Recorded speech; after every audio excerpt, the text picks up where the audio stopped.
Howdy folks. So after our little hike, we continued on, I think it's Beef Basin, or maybe it's a different trail. And we found a cool little pull-off here where you can see there's a whole bunch of these rocks that it's like out of the Flintstones. You can see all the stuff underneath is washing away. So it's kind of like Mexican Hat. And there's a whole bunch of them. And oh look, there's 4Runners parked in there. So yeah, we're shooting a commercial for Toyota. You're welcome.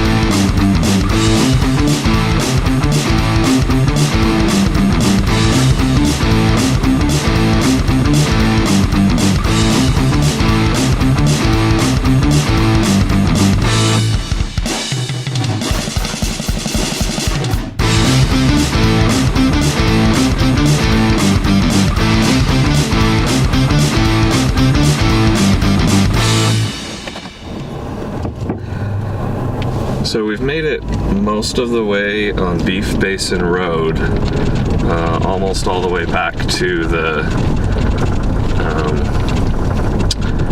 this main road that takes you back out to the highway that goes through Monticello and Moab. And somebody put a camp trailer out to your right.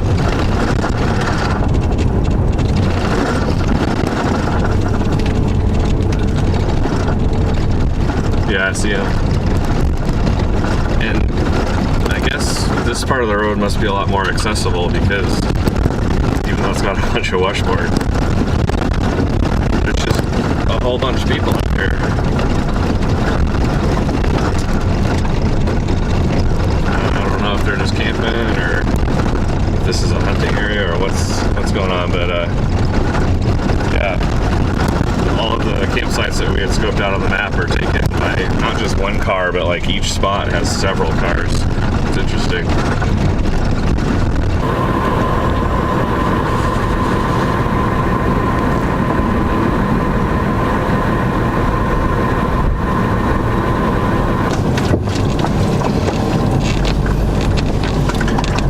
So we found another turnoff, a slightly less taken trail. And on the atlas it says once you make it in partway to where the trail splits, it actually has a campsite icon. I don't know if that, I can't believe that means that it's like a normal maintained campsite with the way this trail is, but who knows. But there was also a sign at the beginning of the trail that said the first half of a mile is private property, and so don't camp in the first half of a mile. But then once you get past that, it's BLM land. So we're working on that now. We're about halfway through that half mile, kind of crawling through some terrain here. It's hard to see what might be at the end of this half mile section. So I don't know. I already see one vehicle up there.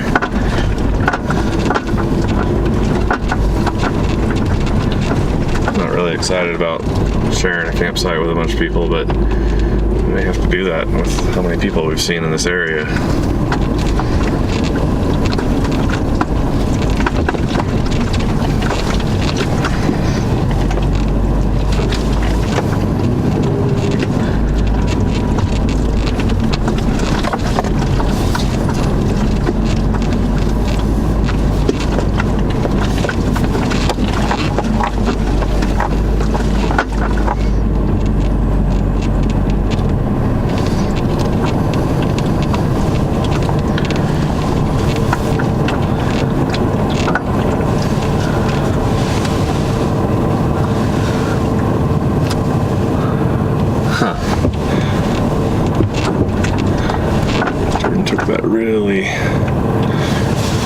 wide turn. I don't know.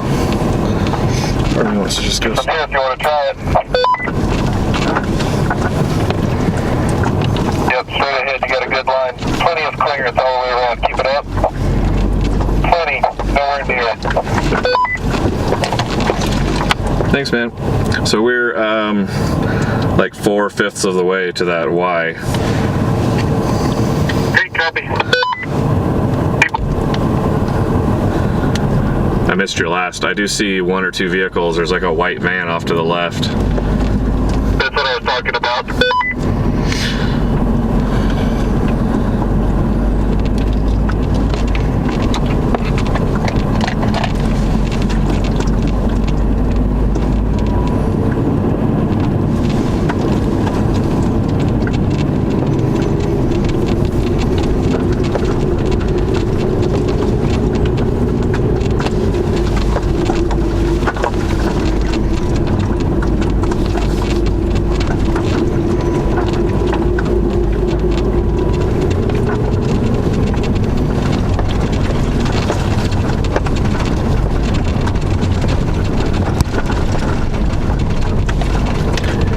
So it appears they took the left. So should we take the right? Good with that.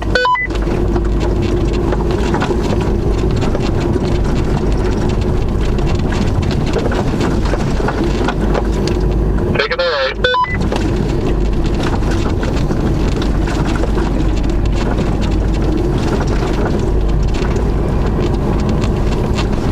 Although I wonder if that's why that Dodge Diesel with the bikes was at the front gate.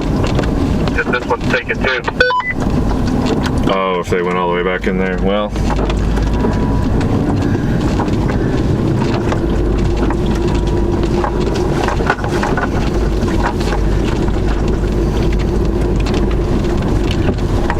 so this is the trail though that continues on around that bluff or whatever you call it in front of us, and then around to the left, to the west.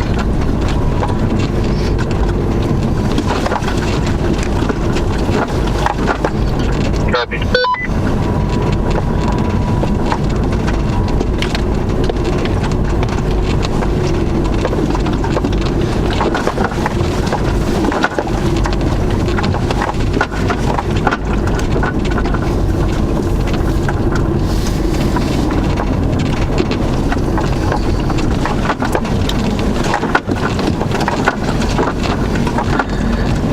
It's already 3:20. We had high hopes of picking a camp no later than 3. So obviously that plan is not exactly coming together. So we didn't know this was such a popular place. It's really interesting. I guess Jordan was saying he thought that maybe climbers.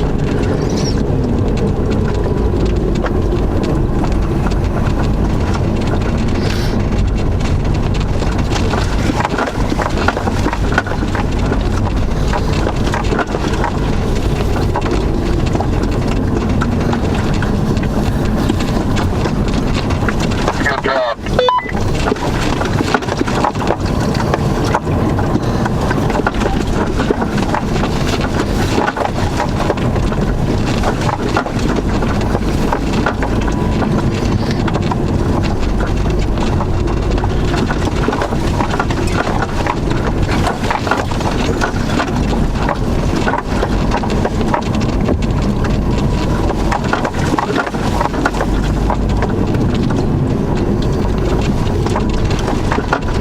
Does it go? There's dance here? According to Gaia and according to the Atlas, I believe this keeps going. Alright, we'll keep going then.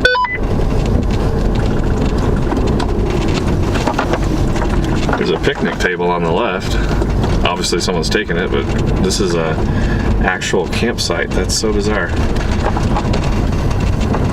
And there's a tent behind it. Looks like it's been claimed already.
So they both bend around. The left one stays high, the right one stays low, but it looks like the right one does spur off down to a trail that follows a creek, and so we could get back to the highway that way if we wanted. So yeah, let's stay right. Look off to your right, about 1 o'clock.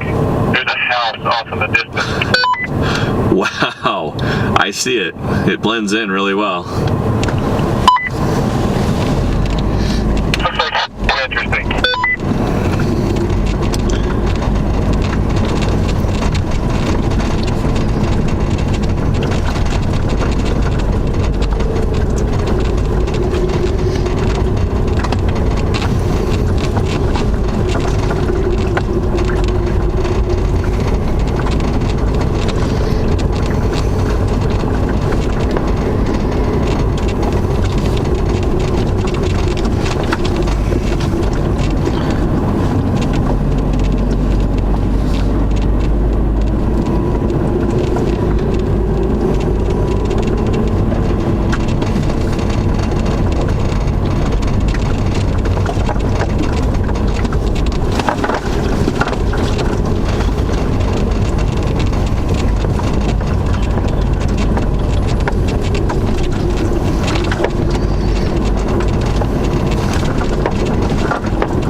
You think there's a road up there?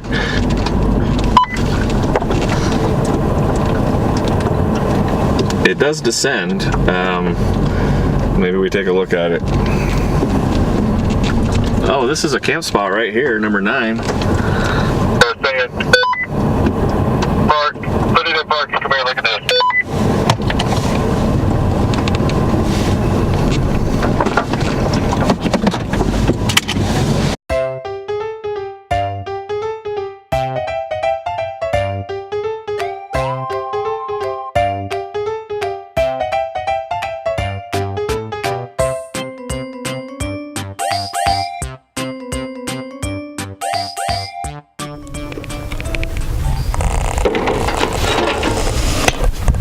Alright, so after some sporty crawling, we found ourselves a campsite that wasn't taken, and it has plenty of room for both of us.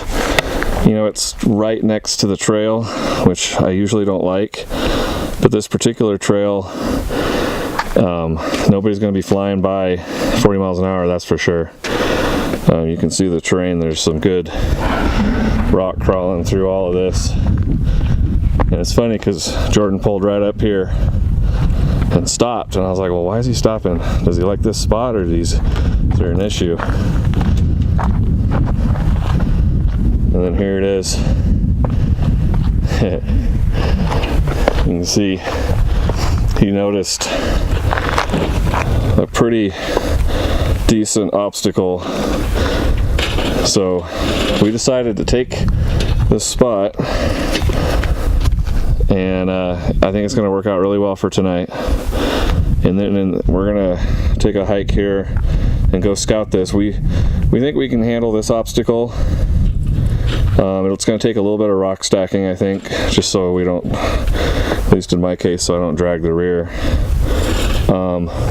But the rest of the trail, it's hard to tell. It bends around there, and it crosses this valley, and then it goes over to the other side where there's a highway, I believe. Interestingly, there's a house over there. So, or some kind of structure. I don't know what it is. Maybe it's not a house, but civilization. So we're running out of daylight. Need to start setting up camp, and then we're going to go for a little hike.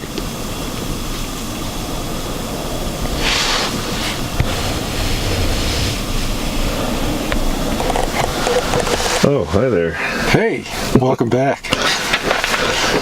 Sitting around the campfire with old Pappy Jordan. Let me tell you grandkids how it was. Walked to school uphill both ways in the snow. It was hard. Actually, we just got back from scouting a possible trail in the morning on our way to get out of here. Still debating on if we're going to give it a shot or not. This is our last night here in this area before we move into Canyonlands and spend 2 nights doing the White Rim Trail before we start hauling the mail back toward Texas to end this particular get-together. So we went and walked, I don't know what, half a mile of it with some decent drop-offs. Ledges here and there. We'd have to definitely take our time in the morning if we want to take that route out, but doable. I think both of our rigs would be doable in both of them. Just have to really take our time with it. What do you think? Yeah, so he's being modest. The first drop off, I think maybe I showed it in the previous video or video snippet, but it's clear that people had to stack some rocks to get up or down it. Aside from that one obstacle, and then there's one other one a little bit further that's a little bit gangly. The rest of it is just, a dirt, rutted desert trail, but we can only walk so much of it, and so that's kind of the unknown is, are there any more of those? Based on the topography from the Gaia topo map, it looks like that's the only significant descent. So I would hope the rest of it is just maybe some gnarly ruts or something. Right. But that's the thing is if we get past that point and then we go down there and we decide, oh man, here's a spot where we really don't want to cross, then we gotta come back up it. I think it's doable. It's just, it might eat into our day. So, what was your favorite part of today? Wow, where to start, man? We had some incredible scenery all day, throughout the day. In fact, in the morning I wasn't too sure either of us was going to let us go more than half a mile without stopping to take pictures. It was beautiful. Every turn that we took on these windy ledge roads, we just were stopping and gawking and taking pictures. And of course, the other thing that really helped slow us down, but was beautiful to see, was we actually got started before sunrise this morning, and being able to watch the sun come up and change the colors on the rock as you're driving around was incredible, and definitely caught our eye multiple times. I would have to say that was probably my favorite part. Once we got turned off of Beef Basin onto, what was that little trail that we went and had lunch? Yeah, the one where we tried to drive up part of it. Right. I don't remember the name. Yeah, that was an interesting trail. We ended up having a nice hike, 3.5 miles out of it? Something like that, yeah. Yeah, it was a really nice hike. Got to go out and see a pretty cool panorama of the canyon with the mountains in the background, and scouted the whole trail. Again, that was another trail we probably could have done, but we would more than likely just now be setting up camp because there was some pretty gnarly rocks to crawl over and set up. So it would have been a beautiful campsite, but it would have definitely taken a lot of time to get back there. Instead, we chose to come down here with all of our neighbors and continued on the north trek on Beef Basin. And man, how many people have we passed today? All the campsites have been full. At least 30 vehicles, I would say. Yeah. All in the course of a mile. Right.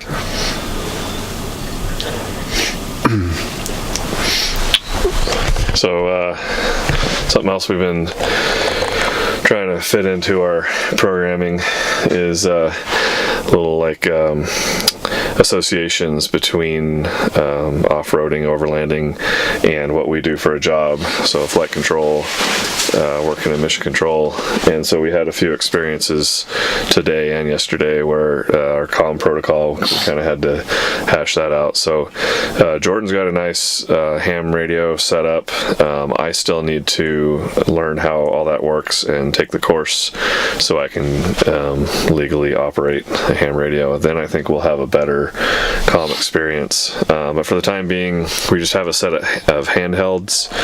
The range range on those is kind of pitiful, even though they claim to be, several miles. It's once you lose line of sight, it's terrible. Yeah. So, so one example of a calm scenario is that, like, if one of us is leading and the other one's trailing behind, but you haven't talked to each other in 3 or 4 or 5 minutes, you don't really know if the person that's trailing had an issue, if they broke down, or if they didn't know which direction to turn on the trail. That was something that happened to us. Yesterday I was plodding ahead, and I just assumed that Jordan knew which one to turn on to follow me, but there was at least one where it wasn't clear, and by the time he was trying to radio me, it was just scramble. So I just stopped and waited a few minutes, and then eventually he caught up to me and we could talk. Had I waited, 5, maybe 10 minutes at most and not heard from him, I probably would have started backing up or turned around and started heading back, just to make sure everything's good, because we've never really been more than a couple minutes separated when we were driving. That's right. And it's kind of similar to what we do in the EVA or spacewalk comm scenario, right, Jordan? Yes, that's absolutely right. So if the crew outside were to lose communication with the ground for more than 15 minutes, we train them to try to establish communication with the IV, the person inside the space station, and then start making their way back toward the airlock and cleaning up at that point. So that's kind of where we come up with our 5 to 6 minute rule, especially traveling at 20 to 25 miles an hour like we have been on some of these roads. 5 to 6 minutes can put you a couple miles down the road. So implementing that, it's made myself feel a lot better about it, especially when some of these turns are equally opportunity to make a left or make a right to go down the trail. So that's made me feel a lot better today, and we've implemented that a couple of times where we've stopped completely in the trail and waited for the next person to get at least a sight on the other person, and then back it up with communication. So like you said, in the future, when you get your ham radio license and get a rig going, it's not going to be that big a deal to let us get 6, 7, 10 miles apart if we needed to or had to for whatever reason, and still be able to keep good communication with each other.